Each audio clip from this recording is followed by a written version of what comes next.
IT job కోసం try చేస్తున్నారా? Coding tutor లో ట్రైనింగ్ తో పాటు స్టైఫండ్ అండ్ 100% జాబ్ గ్యారంటీ. జనసేనకి కాపు సంక్షేమ సేన అనుకూలంగా పనిచేస్తుంది. అవును. కానీ మీరు చేసినటువంటి విశ్లేషణలు జనసేనకి కాపు సంక్షేమ సేనకి మధ్య దూరాన్ని పెంచినాయా? జగన్మోహన్ రెడ్డి మాకు వ్యతిరేకంగా ఉన్నాడు. బీజేపీకి ఆర్ఎస్ఎస్ ఎలాగో జనసేనకి కేఎస్ఎస్. హరిరామ జోగయ్య గారు పవన్ కళ్యాణ్ గారి మధ్య రిలేషన్ ఎలా ఉంది? ముఖ్యమంత్రి అవ్వాలని కోరుకున్నాం.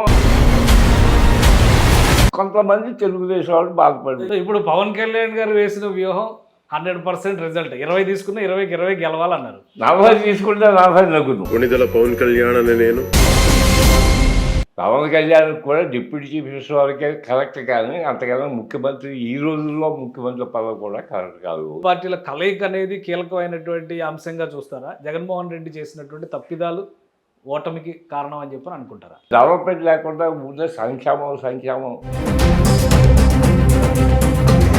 బీజేపీ కలవడం వలన ఈవీఎంలో ట్యాంపర్ అయినాయి, రకరకాల మేనేజ్మెంట్స్ జరిగినాయి, వాటి వల్లే గెలిచింది. ఈఎంలు ట్యాంపర్ అయి ఉంటే బీజేపీ పరిస్థితి ఎలా ఎందుకుంటుంది? రెడ్ బుక్ అనేటువంటి పేరుతో భయాందోళనకు గురి చేస్తున్నారు అంటున్నారు. మీరేమంటారు? చట్టం దాన్ని పని చేసుకుపోతుంది అంటారు కదా. ఇప్పుడు ముద్రగడ పద్మనాభం, ఇప్పుడు ముద్రగడ పద్మనాభ రెడ్డి గారు, ఏంటి మీ అభిప్రాయం ఏంటి? ఉంటాం. హరిరామ జోగయ్య గారు ఈ వారసత్వం విషయంలో మాత్రం ఒక కన్ఫ్యూజన్ స్టేటస్ వదిలేశారు. మీ గొడవ మీద పని మీ ఇష్టం వచ్చినట్టు డెవలప్ అవ్వండి. రాజశేఖర్ రెడ్డి లాంటి వాళ్ళని ఢీ కొట్టారు. ఎన్టీ రామారావుతో కలిసి అప్పుడే 40 ఏళ్ల క్రితమే మీరు మంత్రిగా చేశారు. ఏమీ లేకుండా నిరాడంబరంగా ఇలాగే ఉండిపోవడం అనేది ఎలా సాధ్యం? నాకు షెడ్ భూమి లేదు. రంగా గారి హత్య గురించి రాజకీయంగా చర్చ నడుస్తూనే ఉంది. ఇందులో రాజకీయ కోణం ఉందా? వ్యక్తిగతమైనటువంటి కక్షల వలన రంగా గారు బలయ్యారా? నేను దాన్ని మళ్ళీ అనవసరంగా లేపి ఇక్కడ కాంగ్రెస్ పార్టీ ఆధ్వర్యంలో మళ్ళీ అక్కడ ఐఎన్డీఏ కూటమి బలపడితే జగన్మోహన్ రెడ్డి గారు కూడా అటు వెళ్తారా లేదా? ఎందుకంటే రెండు చెల్లు అధ్యక్షురాలు. నమస్తే, నేను Keshav, welcome to Suman TV. Telugu రాజకీయాల్లో కురువృద్ధుడు, ముఖ్యంగా కాపు రాజకీయాలకి సంబంధించి, కాపు రిజర్వేషన్ల పోరాటానికి సంబంధించి ఇప్పుడు ఒక చుక్కానిలో పనిచేస్తున్నటువంటి నాయకుడు. ఆంధ్రప్రదేశ్ ఎలక్షన్స్ ముందర ఉన్నటువంటి వాతావరణం వేరు, ఇప్పుడు ఎన్నికల తర్వాత ఉన్నటువంటి పరిస్థితులు వేరు. అలానే కొత్త ప్రభుత్వం 2 నెలల్లో ఏం చేసింది? 100 రోజుల టార్గెట్ అని పదే పదే ప్రభుత్వ పెద్దలు చెబుతున్నటువంటి నేపథ్యంలో ఆ దిశగా ఒక్క అడుగైనా పడిందా లేదా? రాజకీయాల్ని కొన్ని దశాబ్దాలుగా చూసినటువంటి ఆ నాయకుని మనసులో ఏముంది? రాబోయే రోజుల్లో తెలుగు ప్రజలకి మేలు జరగాలంటే ఏం చేయాలి? ఈ అంశాలపైన తన మనసులో మాటలను పంచుకోవడానికి మనతో పాటు ఉన్నారు senior politician, ex MP Chegondi Harirama Jogaiah గారు. జోగయ్య గారు నమస్కారం. నమస్కారం. చాలా దశాబ్దాలుగా రాజకీయాలు చూశారు. అవును. కొత్త ప్రభుత్వం వచ్చింది, 2 నెలలు అయింది. 100 రోజుల టార్గెట్ అని ఒక మిషన్ పెట్టుకున్నారు. సో ఈ 60-65 రోజుల్లో మీ అభిప్రాయం ఏంటి? రాజకీయాలకు మాకు సంబంధం లేదు, కానీ అంటే మా కాపు సంక్షేమ సేన ఎక్కువ.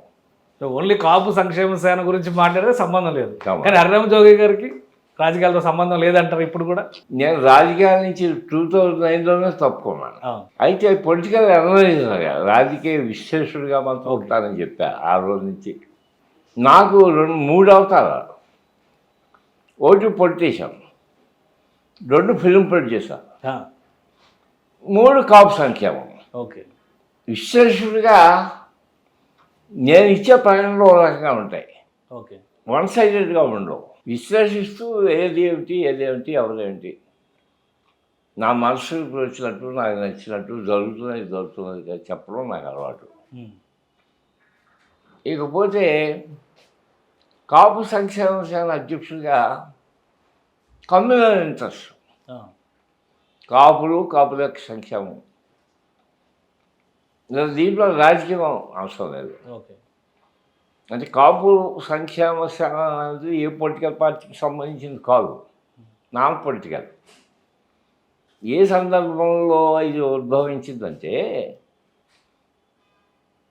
కాపుల యొక్క ఇంట్రెస్ట్ కొన్ని ముఖ్యంగా బీసీలో జరగడం, రిజర్వేషన్స్ ఇష్యూ మీద ముద్రగడ పద్మనాభం గారు చాలా ఆందోళన జరిపారు. అది తునిలో పెద్ద కార్యక్రమం, లక్షల మంది వెళ్తూ డిమాండ్స్ పెట్టడం ఇవన్నీ తెలుసు. తర్వాత కొన్నాళ్ళకి దాన్ని వదిలేశాడు ఆయన. ఆ కార్యక్రమాలు వదిలేసుకున్నాడు. ఆందోళన కార్యక్రమాలకు స్వస్తి చెప్పేసి వదిలేశాడు. ప్రకటన వేసి వదిలేశాడు. ఇంకా నాకు దీనికి సంబంధం లేదు. ఆ సందర్భంలో ఆయన వదిలేసినటువంటి ఇష్యూస్ కంప్లీట్ చేయడం కోసం మీరు ఉంటే బాగుంటుందని కొంతమంది సలహాలు ఇస్తే ఓకే, నేను కాపు సంక్షేమ శాఖ పెట్టుకోగలిగాను. అప్పుడు మీరు అనుకున్న ప్రయోజనాలు ఒకవైపు రాజకీయ విశ్లేషకుడిగా, ఇంకోవైపు కమ్యూనిటీ పరంగా చేసేటువంటి పోరాటాలు. కానీ ఎన్నికల ముందర ఇవన్నీ కూడా ఒక చర్చకి దారితీసింది. ఆల్రెడీ జనసేన అధినేత పవన్ కళ్యాణ్ మీరు అనౌన్స్మెంట్ కూడా ఇచ్చారు, జనసేనకి కాపు సంక్షేమ సేన అనుకూలంగా పనిచేస్తుంది. కానీ మీరు చేసినటువంటి విశ్లేషణలు జనసేనకి కాపు సంక్షేమ సేనకి మధ్య దూరాన్ని పెంచినాయా? విశ్లేషకుడిగా నేను ఇచ్చే ప్రకటనలు మాత్రం ఆ రకంగా ఉండేవి. ఓకే, వన్ సైడెడ్గా కాకుండా ఉన్నట్టుగా ప్రజలు చేసే పద్ధతిలో ఉండేవి. రెండోది ఏంటంటే కాపు సంక్షేమ సేన అధ్యక్షుడిగా పవన్ కళ్యాణ్ గారికి కాన్ఫిడెన్షియల్ లెటర్స్ రాస్తూ ఉండేవాడిని. అది వేరుగా ఉండేది. ఏదైతే మొత్తం మీద కాపు సంక్షేమ సేన రెండు ఇంట్రెస్ట్లు, ఒకటి కమ్యూనిటీ ఇంట్రెస్ట్, అలా సంక్షేమం వగేరా. సంక్షేమం అన్నది రెండు రకాలు. ప్రభుత్వ పరంగా తీసుకోవాల్సినవి, ప్రైవేట్ పరంగా మేము చేయాల్సినవి. అవి చేస్తూ దాంట్లోనే కమ్యూనల్ ఇంట్రెస్ట్ ఏంటంటే కాపోడు ఉన్నవాడు ఏదైనా పొలిటికల్గా రావడానికి అవకాశం ఉంటే వాడికి మనం ఫుల్గా సపోర్ట్ చేయాలి. అది కూడా ఒక అంశం మా కాపు సంక్షేమ సభలో ఉంది. ఆ సందర్భంలోనే పవన్ కళ్యాణ్ గారు పొలిటికల్ పార్టీ పెట్టరు, జనసేన పార్టీ ముఖ్యమంత్రి అవ్వాలనేటువంటి దిశగా ప్రయాణం చేయడం మొదలైంది. తర్వాత అది కూడా కాదు, 2019 తర్వాత మేము కాపు సంక్షేమ సేన పెట్టిన తర్వాత మేము డెసినేషన్కి వచ్చామంటే వైఎస్ఆర్ పార్టీ మాకు వ్యతిరేకంగా ఉంది. అప్పటికి ఓకే, ఈ రిజర్వేషన్స్ ఇష్యూలో కూడా జగన్మోహన్ రెడ్డి మాకు వ్యతిరేకంగా ఉన్నాడు. కాబట్టి మనకి ఏదైనా ప్రభుత్వం అవసరం ఉందన్న అవసరం, లేకపోతే కాకపోతే ఒకరు ముఖ్యమంత్రి అయ్యే అవకాశం ఉందని పవన్ కళ్యాణ్.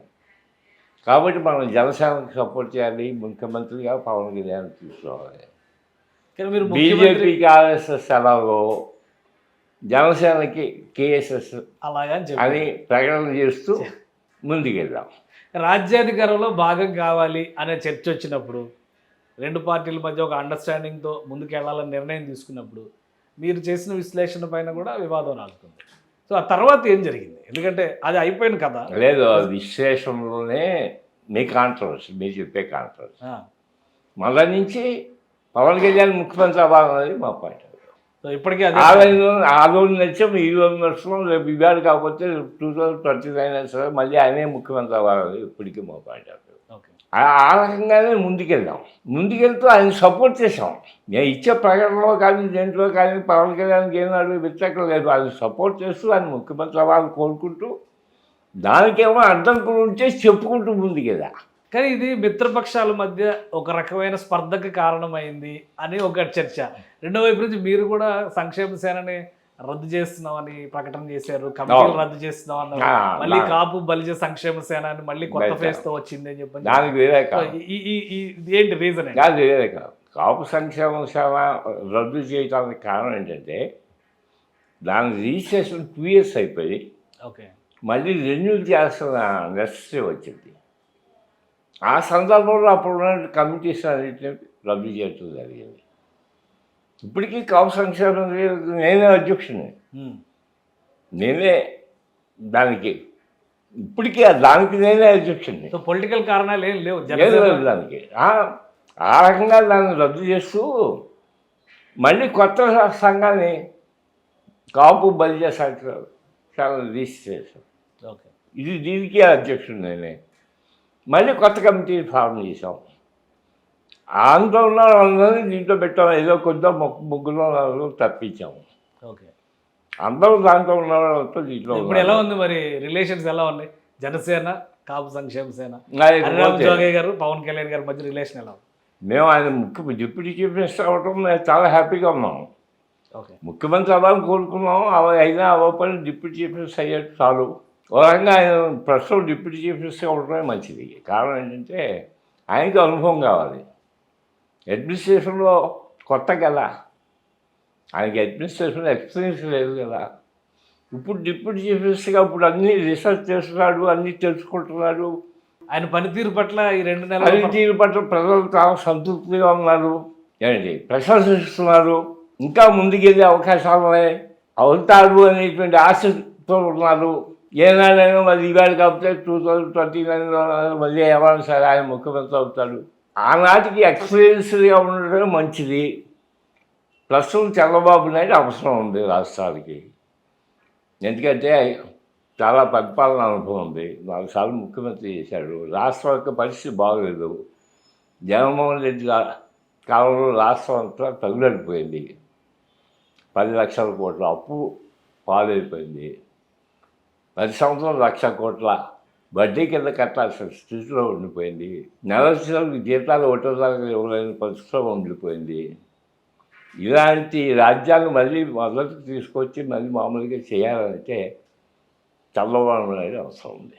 ఓకే. అది పవన్ కళ్యాణ్ కోరుకున్నాడు, దాంట్లో తప్పే లేదు. చాలా మంచి పని చేశారు అన్నది. మనం మొదటి నుంచి మాకు ఆప్షన్ కదా, ఈ 2 కలిసి ప్రయాణం చేయాలని. ఆయన ఓడించాలన్నది ఒకటి. ఆయన ఓడించడానికి మేము ప్రయత్నం చేశాం. తెలంగాణ హైకోర్టులో నేను పిల్లి వేశాను. ఆయన్ని 10 సంవత్సరాల నుంచి ఆయన మీద కేసులు ముందుకు వెళ్తలేదు కాబట్టి వెంటనే మీరు డైరెక్షన్ ఇవ్వాల్సింది ఈ సిబిఐ కోర్టుకి. వెంటనే రోజువారీ విచారణ తలపెట్టి ఏదో తీర్పు ఇవ్వాల్సిందని చెప్పి డైరెక్షన్ ఇవ్వాల్సిందని పిల్లి వేశా. సంక్షేమ శాఖతో వేశా. అది మన తీర్పు కూడా వచ్చింది. రోజువారీ మొదలు చేయమని తీర్పు ఇచ్చారు. అంటే ఏంటి, మొదటి నుంచి మేము వైఎస్ఆర్ పార్టీకి వ్యతిరేకం, జగన్మోహన్ రెడ్డి వ్యతిరేకం. అయితే సైమల్టేనియస్గా ఈయన ముఖ్యమంత్రి అవ్వాలి. ఓకే. ఈయన ముఖ్యమంత్రి అవ్వాలని కోరుకోవడంలో కొంతమంది తెలుగుదేశం వాళ్ళు బాధపడారు. ఈ అభిప్రాయం 100% రిజల్ట్ చూసిన తర్వాత వచ్చిన అభిప్రాయమా లేదా కాదు, సీట్ షేర్ విషయంలో కూడా ప్రతి ప్రకటన నేను చేసిన బహిరంగ ప్రతి ప్రకటనలో కూడా పవన్ కళ్యాణ్ ముఖ్యమంత్రి అవ్వాలంటే ఏం కావాలని మేము కోరుకున్నది ఏంటంటే ఆయన ముఖ్యమంత్రి పోవాలి అంటే ఒకటి 2 కలిసే ప్రయాణం చేయాలి. వైఎస్ఆర్సీపీని ఓడించాలంటే తెలుగుదేశం జనసేన కలిసి ప్రయాణం చేయాలనేది మా డిమాండ్. అయితే కలిసి ప్రయాణం చేయడంలో ఈయన యొక్క సేవ ఉండాలంటే, ఎవరిది పవన్ కళ్యాణ్ సేవ ఉండాలంటే కనీసం 40 మంది ఎమ్మెల్యేలు ఆయన చేతిలో ఉండాలి. అది మేము చేసిన డిమాండ్. సో ఇప్పుడు పవన్ కళ్యాణ్ గారు వేసిన వ్యూహం 100% రిజల్ట్. 20 తీసుకున్నా 20కి 20 గెలవాలన్నారు. 40 తీసుకుంటే 40 నగ్గును. ఓకే. 40 తీసుకుంటే 40 కూడా నగ్గును. సరే ఏ కాలం చేతో 21 సరిపెట్టుకున్నాడు. ఓకే, అది ఒక రకంగా మంచి పని.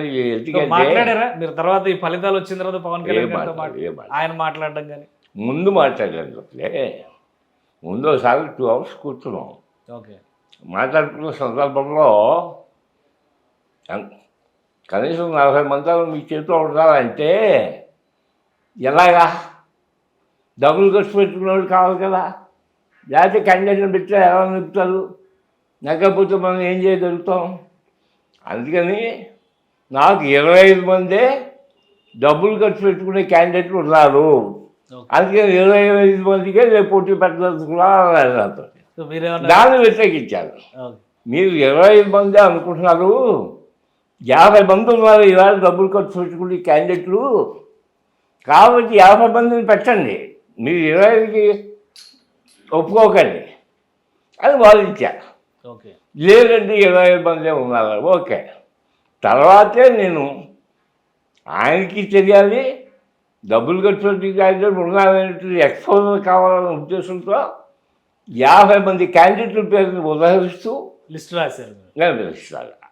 అదంతా బలమైన క్యాండిడేట్లు అన్ని రకాలుగా అనేటువంటి ఎలక్ట్రల్ గురించి అంతే తప్పితే మరొకటి ఏం కాదు. మీ మధ్య ఏమి వ్యక్తిగతమైనటువంటి లేదు. భేదాభిప్రాయాలు దూరాలు కానీ భారాలు కానీ ఏమి లేవంట. లేవు ఉండడానికి ఇల్లేదు. ఎందుకంటే ఏనాడు పవన్ కళ్యాణ్ వ్యతిరేకించాలని ప్రశ్న లేదు, ఏ ప్రకటనలో అది లేదు.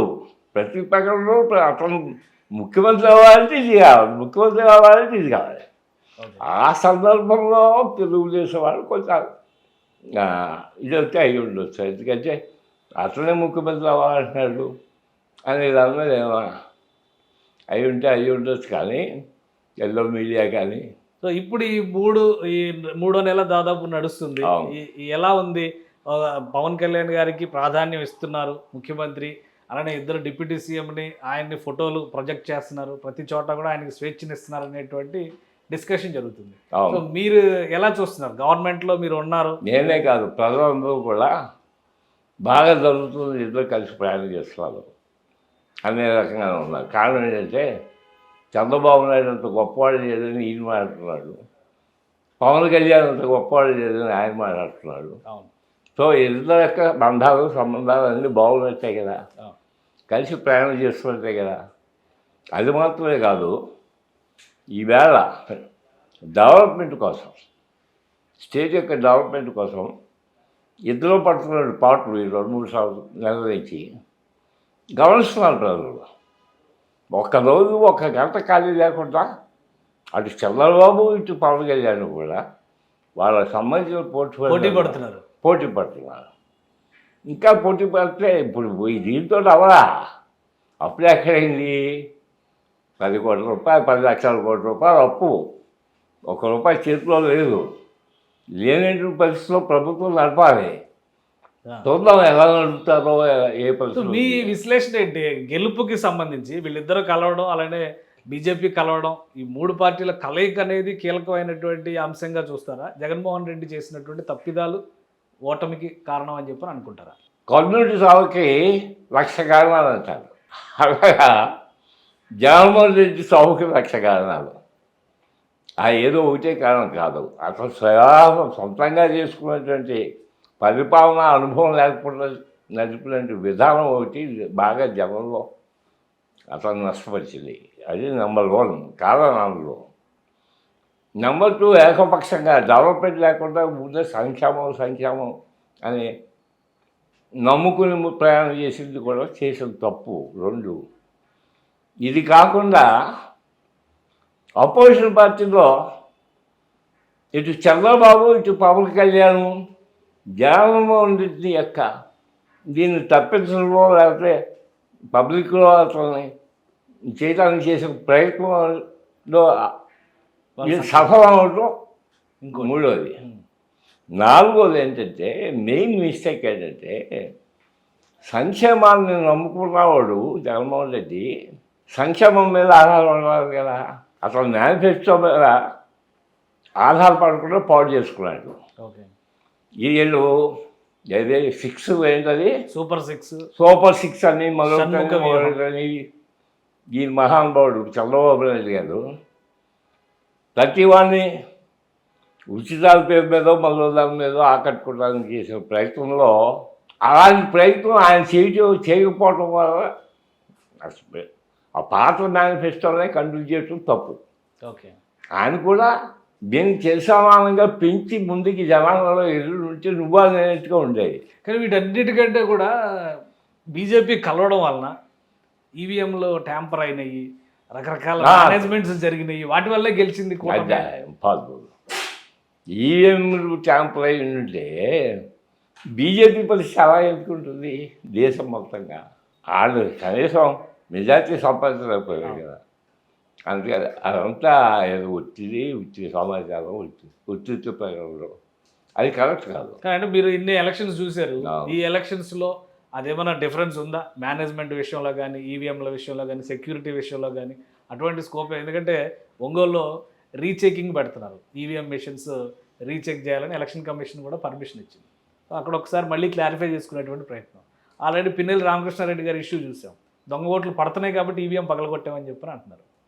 సో అటువంటి ఛాన్సెస్ ఏవి లేవంటారా? ఎక్కడ లేదు, అదే ఎక్కడ ప్రూవ్ కాలేదు కూడా. ఓకే, కంప్లైంట్స్ తెలుగుదేశం వాళ్ళు నంబర్ ఆఫ్ కంప్లైంట్స్ చేశారు.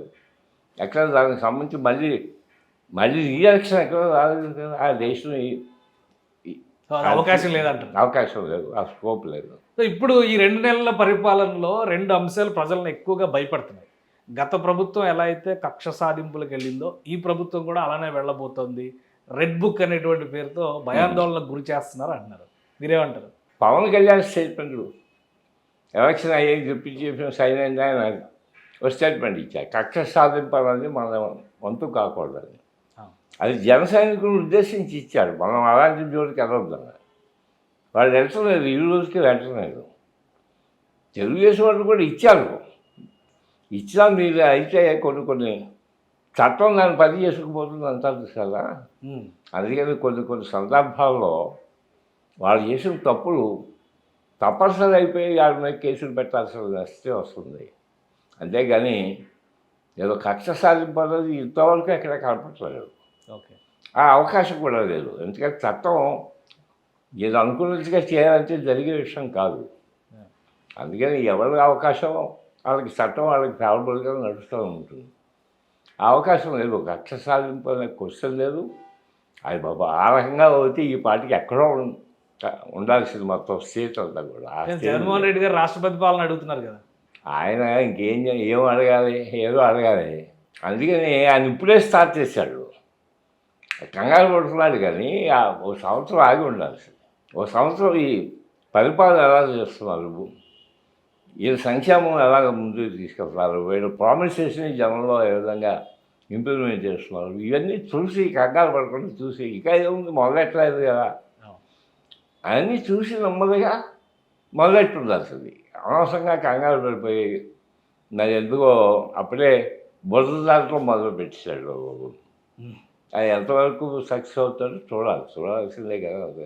సో హరిరామ జోగయ్య గారు ఇంత సుదీర్ఘ రాజకీయ అనుభవం ఉండి స్థిరంగా ఒక నిర్ణయం మీద నిలబడ్డారు. ఈ ఎలక్షన్స్ టైంలో ముందర కానీ తర్వాత కానీ ఇప్పుడు కానీ ఆయన కుమారుడు మాత్రం రాజకీయ పార్టీని మార్చారు.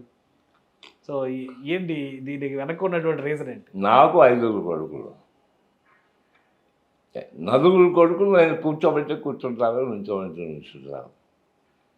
ఈ ఒక్క కొడుకు మొదటి నుంచి ఇండిపెండెంట్గా యాక్ట్ చేయడం అసలు అలవాటు. నేను చిరంజీవి పార్టీ ప్రజారాజ్యం పార్టీని నెత్తి మీద పెట్టుకుని నడిపినప్పుడు మా ప్రకాష్ బాబు మా అబ్బాయి కాంగ్రెస్ పార్టీలో ఉన్నాడు. ఓకే, అతను జగన్మోహన్ రెడ్డికి సపోర్ట్ చేశాడు. ఆ రోజున కూడా అటు కాంగ్రెస్లో ఉన్నాడు. నేను ఇటుంటే అది చాలా ఇండిపెండెంట్ వ్యూస్ ఉన్న మనిషి మొదటి నుంచి కూడా. ఓకే, నేను ఎప్పుడు దాన్ని కాదనలా. అతను ఇష్టాలుగా చేసుకున్నాడు. ఎందుకంటే నేనెవరిని నా సంస్థను ఎవరిని ప్రమోట్ చేసే ఉద్దేశంలో ఎప్పుడు ఏనాడు అనుకోలే. వాళ్ళ ఇష్టాలు ఉద్దేశాలు వాళ్ళు ఇండిపెండెంట్గా పైకి రాగలిగితే ఓకే. అంతేకాదు మనం తీసుకోవాలనే ప్రయత్నం ఎప్పుడు చేయాల. అది మొదటి నుంచి పాలిటిక్స్ 5 కొడుకులు అట్లనే రాజకీయాల్లో ఉంటూ వచ్చాడు. చాలా ఇండిపెండెంట్ వ్యూస్ ఉన్నవాడు.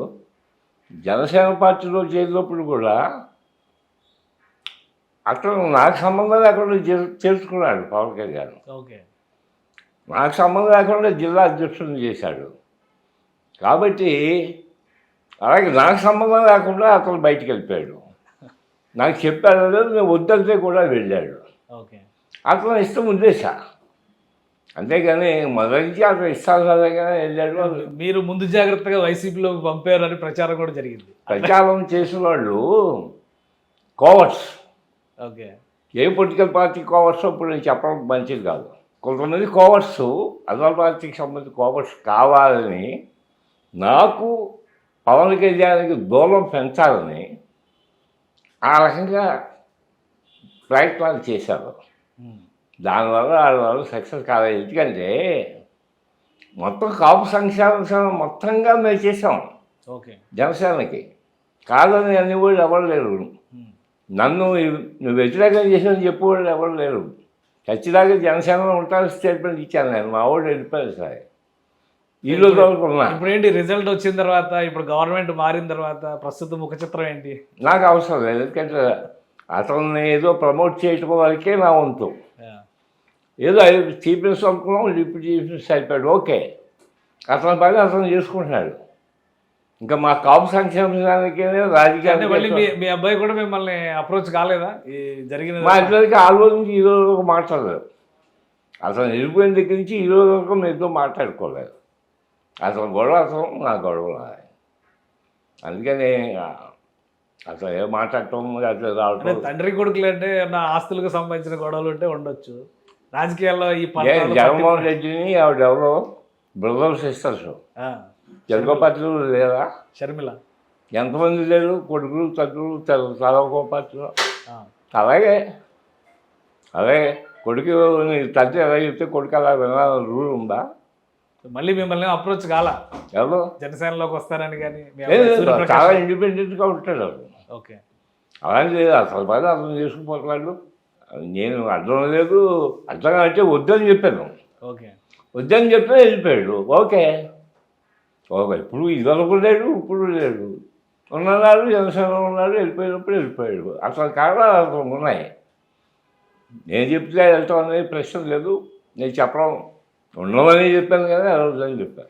ఈ ఎన్నికల సమయంలో ఎక్కువ డిస్కషన్ జరిగినటువంటి మరొక పేరు ముద్రగడ పద్మనాభం గారు. అప్పుడు ముద్రగడ పద్మనాభం గారు, ఇప్పుడు ముద్రగడ పద్మనాభ రెడ్డి గారు. ఏంటి మీ అభిప్రాయం ఏంటి? పద్మనాభం నేను బాగా బెస్ట్ ఫ్రెండ్స్. మా ఇద్దరికి అతను గొడవ అతను, నా గొడవ అదే. అందుకని అతను ఇండిపెండెంట్గా అతను దేశ సభ చేసుకోవాలి. కానీ రాజకీయంగా మేము ఇద్దరం విరోధం. అతను వైఎస్ఆర్సీపీ, నేనేమో జనసేన పార్టీ. అతను పవన్ కళ్యాణ్కి వ్యతిరేకంగా స్టేట్మెంట్ ఇస్తే నేను అతన్ని విమర్శిస్తూ నేను ఇట్లా ప్రకటన రిలీజ్ చేశాను. అలాంటి సమయం వస్తే నువ్వు నేనట్టుగా ఉంటాం.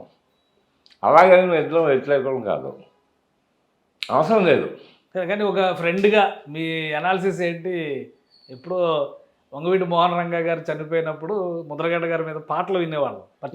ప్రతిపాడు గడ్డ మీద పుట్టిన పులిబిడ్డలో ముద్రగడ్డ పద్మనాభం అని పాటలు వినేవాళ్ళం. రంగాకి దానికి సంబంధం ఏంటి? రంగా గారి సమయంలో ఒక కాపునాడు ఉద్యమాలు జరిగినటువంటి సందర్భాలు, కాపునాడు ఉద్యమంలో ముద్రగడ్డ పద్మనాభం పెద్ద ఇదేం కాదు, ఏం లేదా?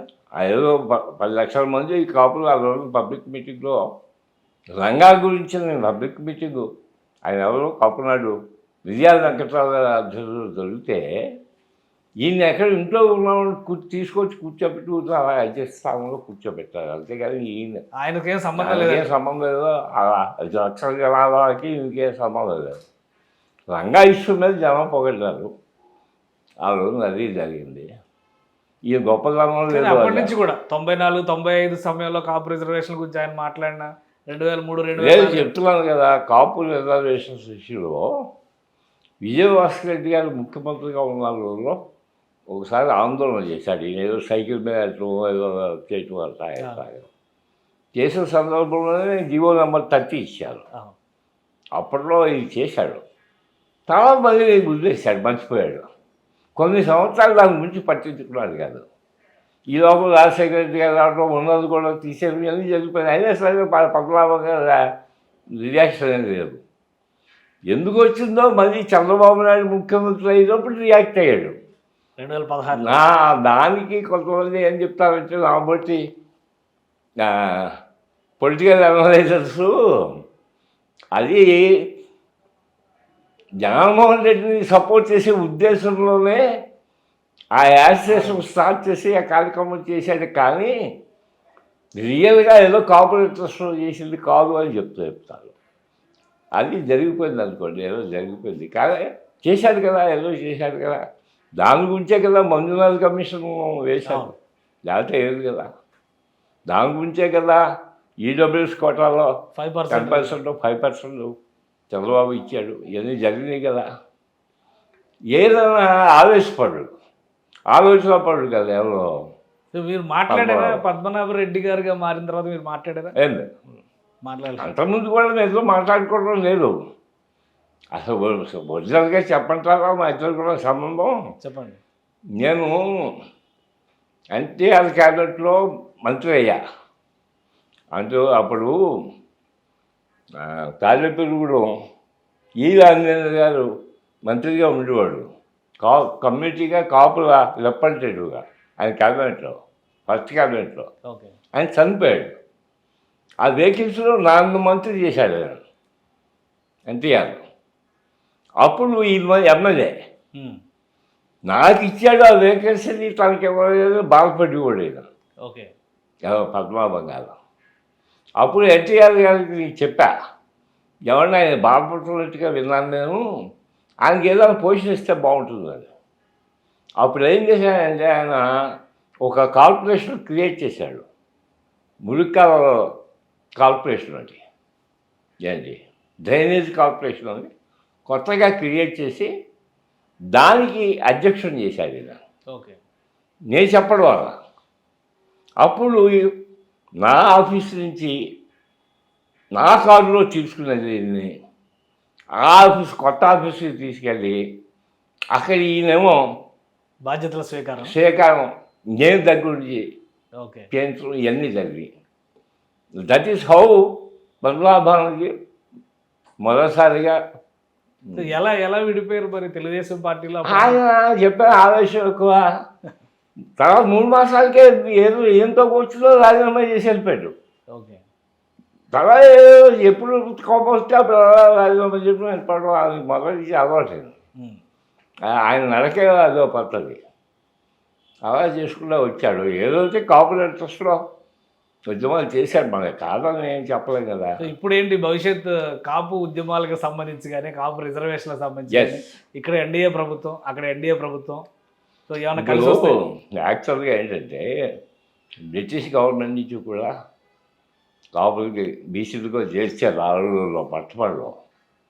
అది ఒకళ్ళు ఇస్తున్నారు ఒకరు తీసేస్తున్నారు అది జరుగుతూ వచ్చింది. చంద్రబాబు నాయుడు దగ్గరికి వచ్చేటప్పటికి ఈ ఆందోళన కార్యక్రమం మంజునాథ్ కమిషన్ వేయటం, తర్వాత ఈడబ్ల్యూఎస్ కోటలో పెట్టడం జరిగింది కదా.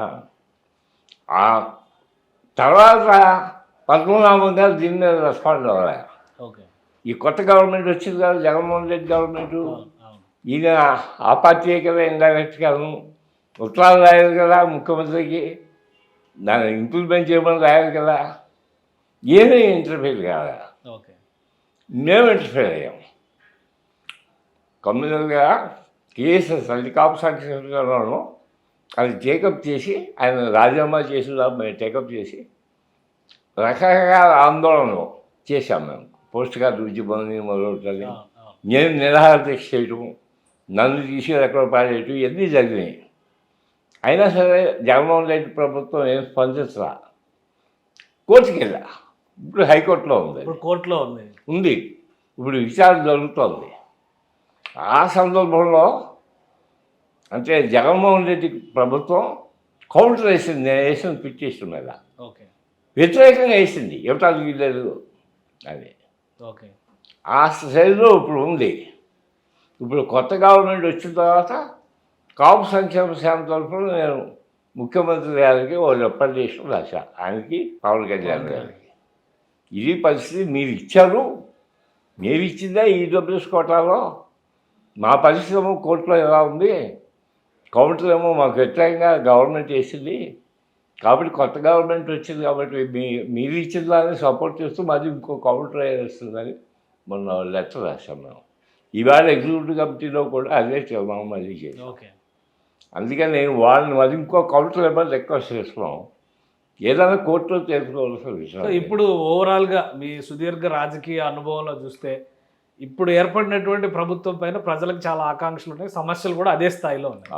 ఏంటి తెలుగు రాష్ట్ర భవిష్యత్తు, ముఖ్యంగా ఆంధ్రప్రదేశ్ భవిష్యత్తు ఏంటి? తెలంగాణలోనూ ప్రభుత్వం మారింది, ఒకప్పుడు ఉమ్మడి రాష్ట్రం.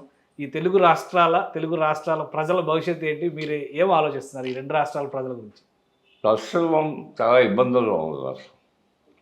మాటలు కాదు, 10,000 కోట్లు, లక్షల కోట్లు అప్పులు తీర్చడం, మళ్ళీ సంక్షేమం, మళ్ళీ అభివృద్ధి ఇవన్నీ చేసుకెళ్ళటం అది అంత తేలికైన విషయం కాదు. వీళ్ళు ముఖ్యంగా రాజధాని కాన్సన్ట్రేట్ చేస్తారు. రాజధాని విషయంలో ఏదో 1000 కోట్లు 2,000 కోట్లు ఖర్చు పెట్టేది జరిగేది కాదు. అక్కడ కూడా 1,50,000 2 లక్షల కోట్లు ఖర్చు పెట్టాలి. 1,50,000 2 లక్షల కోట్లు అక్కడ ఖర్చు పెట్టాల్సి వస్తే మిగతా రాష్ట్రంలో పరిస్థితి ఏంటి? మిగతా జిల్లాల పరిస్థితి ఏంటి? ఒకే చోట మీరు కేంద్రానికి ఖర్చు పెడితే ఇదివరకు హైదరాబాద్లోనే జరిగింది ఇది, ఈ పొరపాటు. అక్కడ కేంద్రీకరించి మొత్తం డెవలప్మెంట్ మొత్తం తీసుకొచ్చి హైదరాబాద్లో పెట్టడం వల్ల అన్ని జిల్లాలు వెనకబడి అనే దానిపై వచ్చిన ఆందోళన కార్యక్రమం 2 రాష్ట్రాలను నిలబెట్టింది. ఆ స్థితి రాకూడదు ఇక్కడ మళ్ళీ. ఇప్పుడు మరి 3 రాజధానులు అంటే వద్దన్నారు, ఇప్పుడు అమరావతి అంటే ఎట్లా? ఏమొద్దు, దఫా కంగారు పెట్టి ఈ ఒక్క సంవత్సరంలోనే 1,50,00,000 పోగు చేసి ఈ సంవత్సరంలోనే రాజధాని అంతా తీసుకొచ్చి పెట్టేద్దాం అనుకుంటాను. చాలా ఇబ్బందులు ఉన్నాయి. అందుకే నేను ఇచ్చే సలహా ఏంటి, మీరు ఏం కంగారు పడకండి, స్టెప్ బై స్టెప్ చేయండి. 5 సంవత్సరాలు అవకాశం ఉంది మీకు. ఓ సంవత్సరం కొంత, ఓ సంవత్సరం కొంత, ఓ సంవత్సరం కొంత ఖర్చు పెట్టు. మీరు అనుకున్నట్టుగా రాజధాని 5 సంవత్సరాలు డెవలప్ చేయండి. మిగతా జిల్లాలను కూడా అభివృద్ధి పరచడానికి సైమల్టేనియస్గా ప్రయత్నం చేయండి. లేకపోతే మళ్ళీ ఆ పరిస్థితి వచ్చే. సో ఈసారి బడ్జెట్లో ప్రణాళికని అనౌన్స్ చేశారు. అమరావతికి 15,000 కోట్లు, అలానే వెనుకబడిన జిల్లాలకి సంబంధించి జిల్లాకు ఒక 50 కోట్లు చొప్పున ఒక ప్యాకేజీ, రైల్వే జోను, వీటన్నిటి ప్రస్తావన తీసుకొచ్చారు. పోలవరం ప్రాజెక్టు కేటాయింపు, ఇవన్నీ వెళితే బ్యాలెన్స్డ్గా ఆంధ్రప్రదేశ్ అభివృద్ధి చెందడానికి అవకాశం ఏం సరిపోతుంది? 15,000 కోట్లు రాజధానికి అప్పు ఇస్తా ఉన్నారు, బ్యాంకు ద్వారా అప్పు ఇస్తాను. ఓకే, అప్పులో 15% చంద్రబాబు డబ్బు కావాలా? ఒక 15,000 కోట్లు కూడా ఏం సరిపోదు. ఓకే, ఏమోకి రాజధాని 15,000 కోట్లు డెవలప్మెంట్ కావాలంటే ఇంకా డబ్బులు కావాలి. ఇంకా మొదటి సంవత్సరం మొత్తం కాకపోతే కొత్త తీసుకోవాలంటే కనీసం 30 కోట్లు ఓన్లీ రాజధానికి కావాలి. అందుకని ఇంకా అప్పులు దొరికే పరిస్థితి లేదు. సో మీ ఆలోచన అయినా వారానికి ఒకసారి వెళ్తున్నాడు ఢిల్లీలో, ఏదో డబ్బులు తీసుకురావాలి. ఆయన ప్రయత్నం ఆయన చేస్తున్నాడు. ఆయన కూడా లేకపోతే ఇవాళ రాష్ట్రం లేదు. చంద్రబాబు ముఖ్యమంత్రిగా అయ్యి ఉండకపోతే ఈ రాష్ట్రాన్ని కూడా ఈ 5 సంవత్సరాలు బాగు చేసే పరిస్థితి లేదు. ఎవరో కాదు, ఏదో రంగా కింద మీద పడతాడు, ఏదో చేస్తాడు. కానీ ఆయనకి ఇచ్చే సలహా ఏంటంటే, నేను గతంలో హైదరాబాదు తెలంగాణ విడిపోయే స్థితి తీసుకురాకుండా జాగ్రత్త పడండి. మిగతా అన్ని ప్రాంతాలు కూడా సమగ్రంగా డెవలప్ అయ్యేది ప్రణాళికతో ముందుకు వెళ్ళండి అనేది నా సలహా. కలుస్తారా పవన్ కళ్యాణ్ గారిని కానీ చంద్రబాబు నాయుడు గారు? అలాగే అవసరం లేదు. ఈవేళ మేము డెసిషన్ తీసుకున్నాం. ఎలక్షన్ అయిపోయింది, రాజకీయాలకి మనకి ఎటు సంబంధం లేదు. వాళ్ళు ఏదో అయిపోయారు, మంత్రులు అయిపోయారు, ముఖ్యమంత్రులు అయిపోయారు, డిప్యూటీ చీఫ్ మినిస్టర్ అయ్యారు. వాళ్ళు బాధలు పడతారు, వాళ్ళు గొడవలు పడతారు. ఇంక మనం వాళ్ళ జోలికి వెళ్ళొద్దు. మనకు కావాల్సింది కాపులు, సంక్షేమం, దాని మీద ఫోకస్ పెడతాం. దాని మీద మనం ఫోకస్ పెడదాం. సో హరిరామ్ జోగయ్య గారు ఇంత సుదీర్ఘ అనుభవం ఉంది, ఎంపీగా, రాష్ట్ర మంత్రిగా, అన్ని రకాల సర్వీసెస్ ప్రజలకు సేవ చేసినటువంటి నాయకులు. మీ వారసత్వం విషయంలో మాత్రం ఒక కన్ఫ్యూజన్ స్టేటస్ వదిలేశారు. నేను చెప్తాను కదా, వారసుల్ని ఎంకరేజ్ చేయడం మొదటి నుంచి నాకు అలవాటు లేదు. మీ దానిలో మీ వారసులు ఎవరు లేరంటారా? నేను చెప్తాను కదా, ఎప్పుడు మా వారసుల పేరు మీద ఎవరిని కాన్సన్ట్రేట్ చేయదు. ఎవరో నాకు ఉద్దేశాలు, మీ గొడవ మీద పడిన మీ ఇష్టం వచ్చినట్టు డెవలప్ అవ్వండి అంటే 5 కొడుకులు ఒక్కడే పాలిటిక్స్లోకి వచ్చాడు. మిగతా వాళ్ళు చదువుకున్నారు, ఉద్యోగాలు చేశారు, బ్రహ్మాండంగా ఉన్నారు ప్రతివాడు. ఎవరు సంపాదన జోగయ్య గారు బాగా సంపాదించారా రాజకీయాల్లో ఉండి? నాకు సెంటు భూమి లేదు. నాకున్నదా ఎమ్మెల్యే పెన్షన్ వస్తుంది 50,000. ఓకే, అదే నాకున్న ఖర్చు ప్రతి నెల. దాని మీద ఆధారపడి నేను జీవనం చేస్తున్నాను. ఇంకా అంతకన్నా ₹1 సంపాదన లేదు. ఇల్లు కూడా లేవా? సెంటు భూమి లేదు అంటుంటే ఇల్లు ఎక్కడ? ఇల్లు కూడా లేదు. ఏంటి, ఎక్కడి నుంచి ఈ మైండ్ సెట్, ఈ ఆలోచన విధానం? రాజశేఖర రెడ్డి లాంటి వాళ్ళని ఢీ కొట్టారు. ఇన్ని అవకాశాలు ఉన్నా కానీ, ఎన్టీ రామారావుతో కలిసి అప్పుడే 40 ఏళ్ల క్రితమే మీరు మంత్రిగా చేశారు. ఇన్ని అవకాశాలు ఉన్నా కానీ ఏమీ లేకుండా నిరాడంబరంగా ఇలాగే ఉండిపోవడం అనేది ఎలా సాధ్యం? ఎప్పుడూ రూపాయి కోటి దగ్గర తీసుకునే అలవాటు నాకు లేదు. మొదటి నుంచి అలాగే బతికాను కాబట్టి నేను 4 సార్లు ఎమ్మెల్యే అయ్యాను, 1 సార్లు ఎంపీ అవ్వగలిగాను. కానీ నా జీవితంలో లేకపోతే నా ప్రభుత్వం మరో రకంగా ఉంటుంటే నేను ఇంత పైకి 2 నెలలు ఇన్ఛార్జ్ చీఫ్ మినిస్టర్ చేశాను. నేను ఎన్టీ రామారావు అమెరికా వెళ్ళిన రోజుల్లో నాకు ఇన్ఛార్జ్ చేసేదాన్ని చీఫ్ మినిస్టర్. అదే కదా భాస్కరరావుకి నాకు తగ్గు. నేను సీనియర్ ఉంటే నాకు అప్పచెప్పకుండా జూనియర్ ఏమో హరిరామరావుకి ఇచ్చేటట్టు మొత్తం స్టేజ్ ఆయన చేతిలో పెట్టేదాడు అన్నది భాస్కరరావు తగ్గు.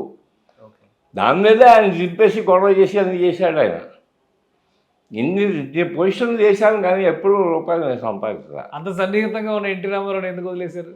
రంగా ఆయన లోన్ చావు అంతకుముందు నేను కొన్ని సలహాలు ఇచ్చాను రామారావు.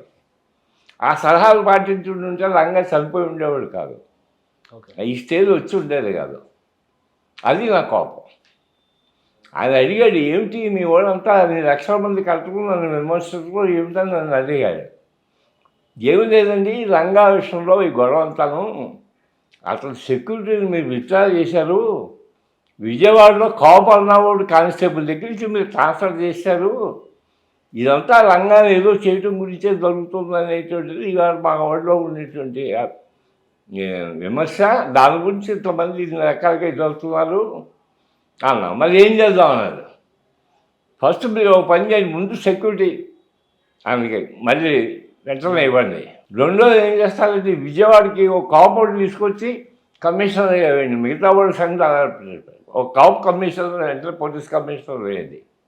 మూడోది ఏంటంటే మా వాళ్ళు ఎప్పటి నుంచో బీసీలుగా చేస్తారు, అది యాక్సెప్ట్ చేస్తున్నారు, ఒక కమిషనర్ వేయండి, కమిషనర్ ఎక్కువది నేను చూసుకుంటా, మా వాళ్ళందరినీ మళ్ళీ సర్దుబాటు చేస్తా.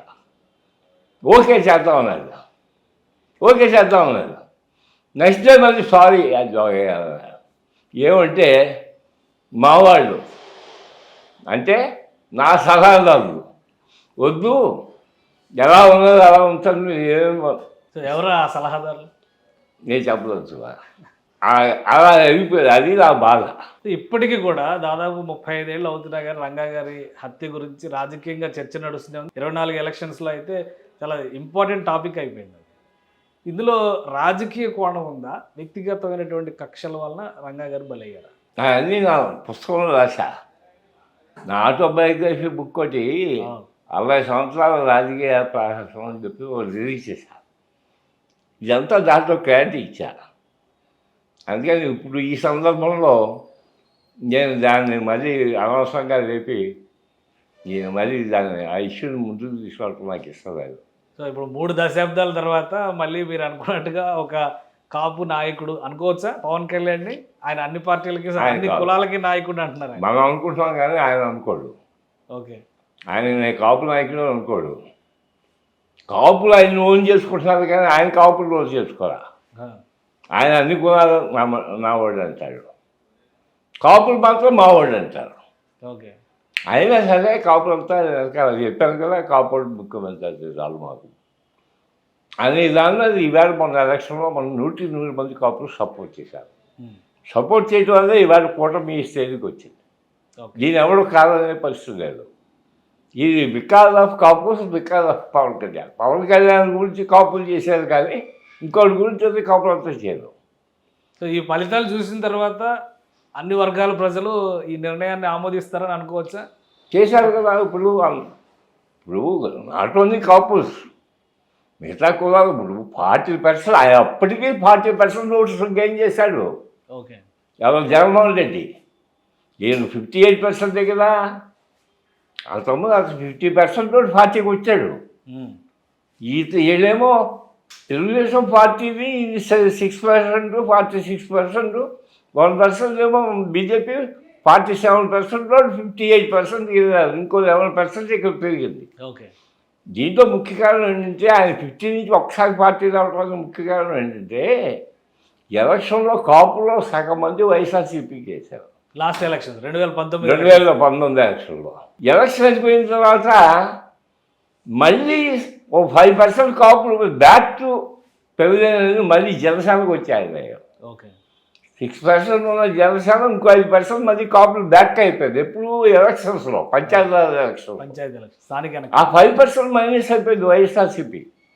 సో 50 అలా 45 అయిపోయాడు అప్పటికే.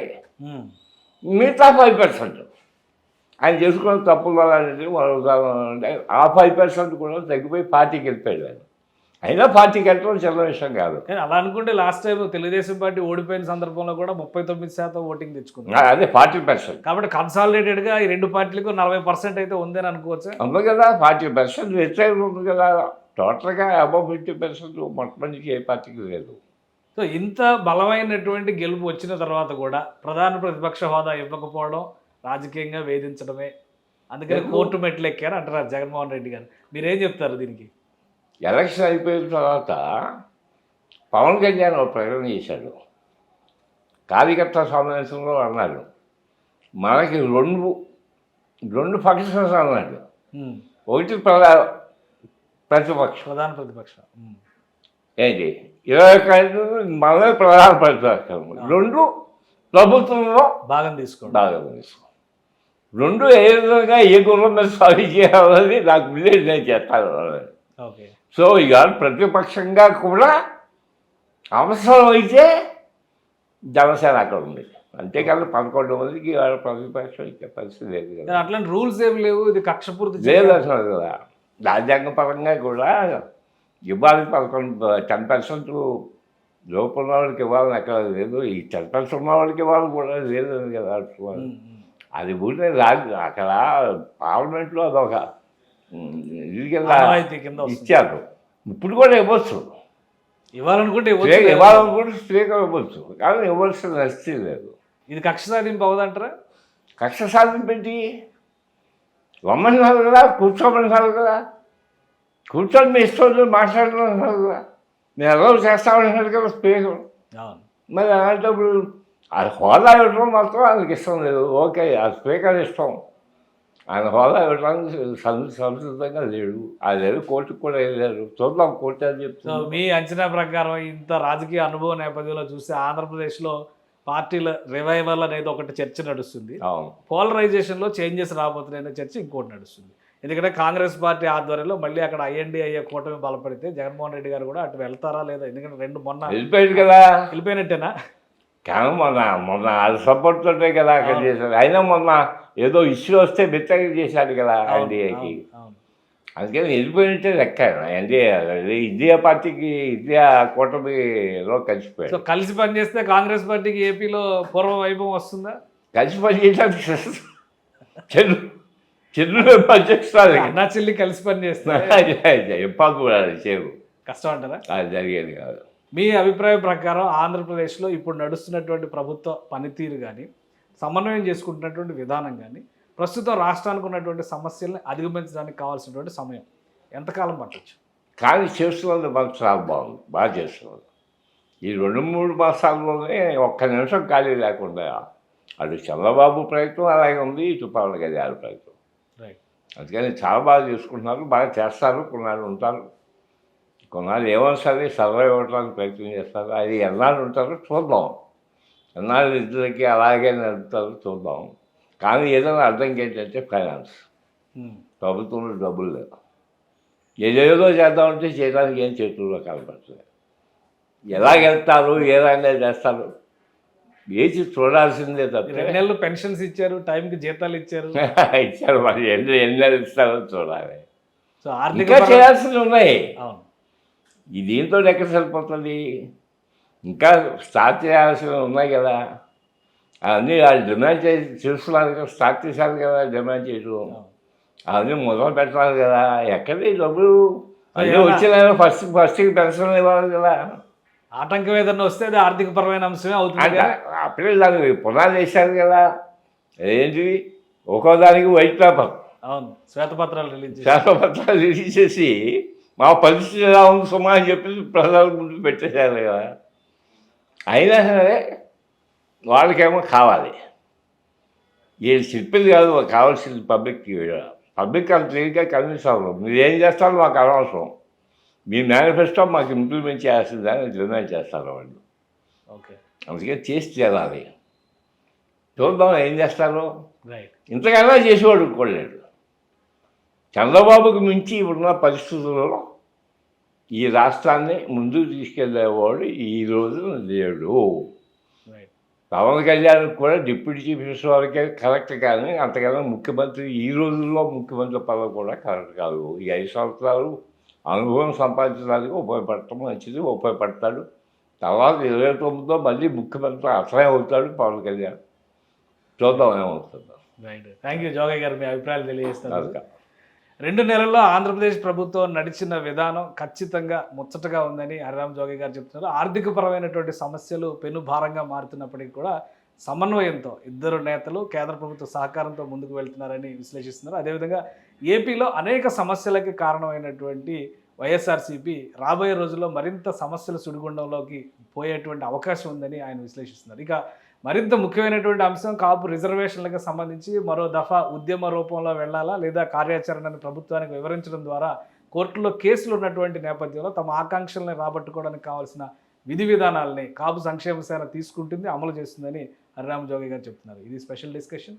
Keep watching.